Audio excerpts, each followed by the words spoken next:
सुभाष चंद्र की रिहाई।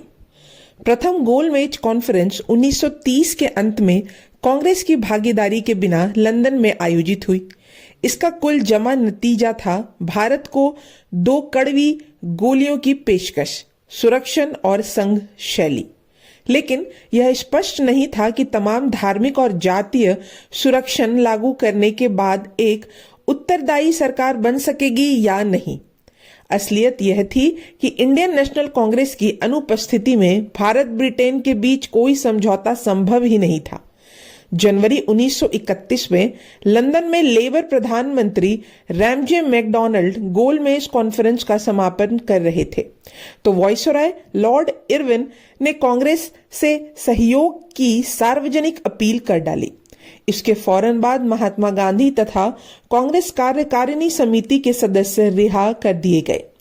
गांधी जी तथा भारतीय उदारवादियों में मंत्रणाओं का सिलसिला चला। अंततः मध्य फरवरी में गांधी जी दिल्ली में वायसराय से मिले। एक लंबे वार्तालाप के बाद मार्च के प्रथम सप्ताह में गांधी इरविन समझौता का रूपरेखा बनी और उसे जवाहरलाल नेहरू की अध्यक्षता में कांग्रेस कार्यकारिणी समिति के समक्ष रख दिया गया।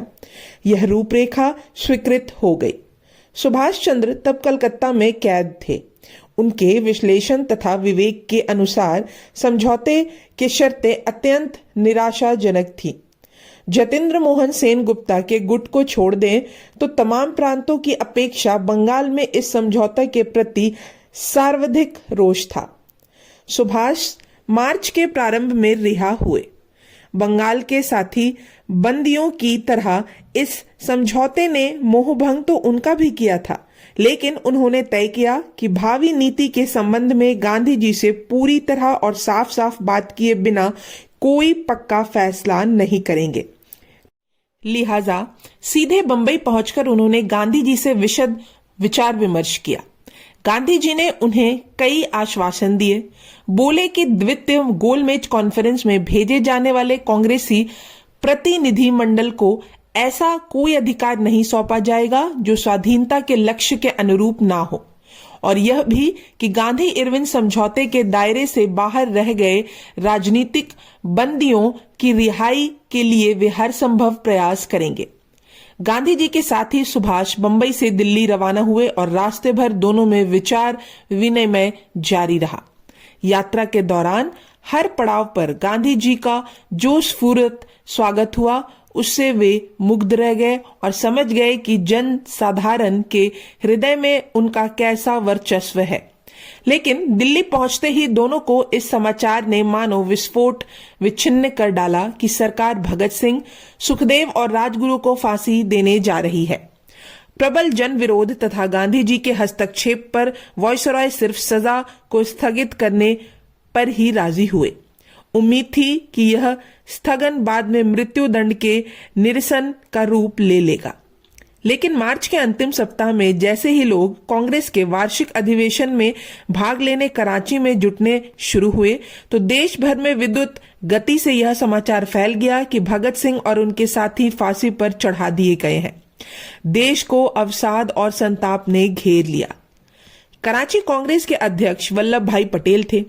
सुभाष और उनके पक्षधर वाम मार्गियों ने तय किया कि वे वस्तुनिष्ठ भाव से स्थिति पर विचार करने के बाद ही गांधी इरविन समझौते के संबंध में अपनी यथार्थपरक नीति निर्धारित करेंगे। अंत में उन्होंने ऐलान किया कि वे गांधी इरविन समझौते को स्वीकार नहीं करते। फिर भी इस कठिन समय में वे पार्टी को विभाजित नहीं होने देंगे। विषय समिति में भी सुभाष ने इस आशय का बयान दिया। गोलमेज कॉन्फ्रेंस के लिए मनोनीत प्रतिनिधिमंडल का अधिकारी पत्र गांधी जी द्वारा सुभाष की बंबई में दिए गए आश्वासनों के अनुरूप ही निर्धारित किया गया। कराची कांग्रेस में मूल अधिकारों से संबंधित प्रस्ताव पारित होने से सुभाष को खुशी हुई, क्योंकि इससे पार्टी के सामाजिक आर्थिक लक्ष्यों को कुछ सार सौरभ प्राप्त हुआ था। लाहौर की तरह कराची में भी सुभाष और उन जैसे तमाम वाम मार्गियों को कांग्रेस कार्यकारिणी समिति से दूर ही रखा गया। कांग्रेस अधिवेशन के साथ ही साथ भगत सिंह द्वारा स्थापित ऑल इंडिया नौजवान भारत सभा का अधिवेशन भी हुआ। अध्यक्षता सुभाष चंद्र बोस ने की।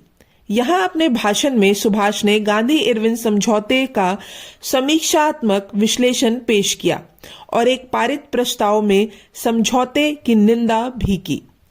सन 1928 की कलकत्ता कांग्रेस में गांधी जी के डेमनियन होम रूल वाले प्रस्ताव के विरुद्ध स्वाधीनता का प्रस्ताव पेश करते हुए सुभाष ने पहले पहल संपूर्ण स्वाधीनता की बात उठाई थी और तब से देश भर में छात्रों, युवाओं तथा राजनीतिज्ञों के सम्मेलनों में वे अनवरत इस विषय पर बोलते आए थे। उनका पक्ष यह था कि हमारे उपनिवेशवाद विरोधी एवं साम्राज्यवाद विरोधी संघर्ष का चरम लक्ष्य है। भारतीय विचारधारा और भारतीय पद्धति वाली समाजवादी व्यवस्था की स्थापना। नौजवान भारत सभा के कराची अधिवेशन में उन्होंने इस चरम लक्ष्य और उसे साधने के उपायों की स्पष्ट और सीधे शब्दों में व्याख्या की। उन्होंने घोषणा की कि हमारे भावी राजनिकाय तथा सामाजिक आर्थिक ढांचे को पुरुषार्थ के पोषण तथा चरित्र एवं इच्छा शक्ति के विकास में मददगार होना होगा, ताकि मानव समाज के सर्वोच्च आदर्श वास्तविकता बन सके। और जिन सिद्धांतों को सामाजिक जीवन की आधार रचना करनी चाहिए वे है न्याय, समानता, स्वतंत्रता, अनुशासन तथा प्रेम। समानता सुनिश्चित करने के लिए हमें सामाजिक, आर्थिक एवं राजनीतिक हर तरह की गुलामी से छुटकारा पाना होगा।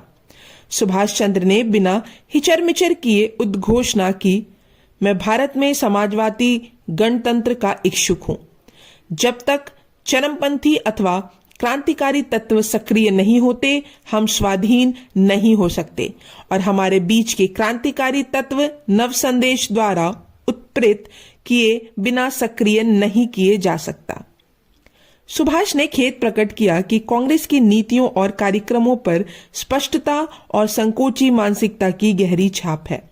उन्होंने कहा, ये संपूर्ण परिवर्तनवाद पर नहीं, समझौतावाद पर आधारित है, जैसे मकान मालिक और किराएदार के बीच समझौता, सेठिया और मजदूर के बीच समझौता, तथाकथित उच्च वर्ग और निम्न वर्ग के बीच समझौता तथा मर्द और औरत के बीच होने वाला समझौता। अतएव भारत को स्वाधीन करने के लिए उन्होंने अपना कार्यक्रम पेश किया। पहला, समाजवादी लक्ष्यानुसार कृषकों और श्रमिकों का संगठन। दूसरा, युवाओं की पूर्णतया अनुशासित स्वयंसेवी कोर का गठन। तीसरा, जाति प्रथा की समाप्ति तथा हर तरह के सामाजिक एवं धार्मिक अंधविश्वासों का उन्मूलन। चौथा, स्त्रियों द्वारा दैव निर्दिष्ट कर्तव्य का स्वीकार कर नव समाज रचना में अपनी नई भूमिका निर्धारित करने के लिए महिला समितियों का निर्माण। पांचवा, ब्रिटिश उत्पाद के बहिष्कार का प्रभावी कार्यक्रम तथा छठा, नए मार्ग और कार्यक्रम के सैद्धांतिक प्रचार के लिए पाठ्य सामग्री की रचना।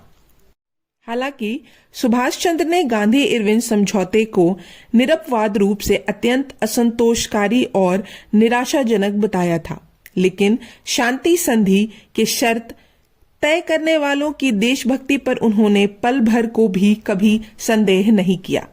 युवाओं से उन्होंने आग्रह किया कि हालात के तकाजे को देखते हुए देश को मजबूत बनाने और राष्ट्रीय मांग को पूरा करने के लिए वे निर्धारित कार्यक्रम के अनुसार सकारात्मक कार्य में लग जाएं और कांग्रेसी नेताओं से ऐसा कोई अनावश्यक टकराव मोल ना लें जिससे देश कमजोर हो और विरोधी ताकतवर बने।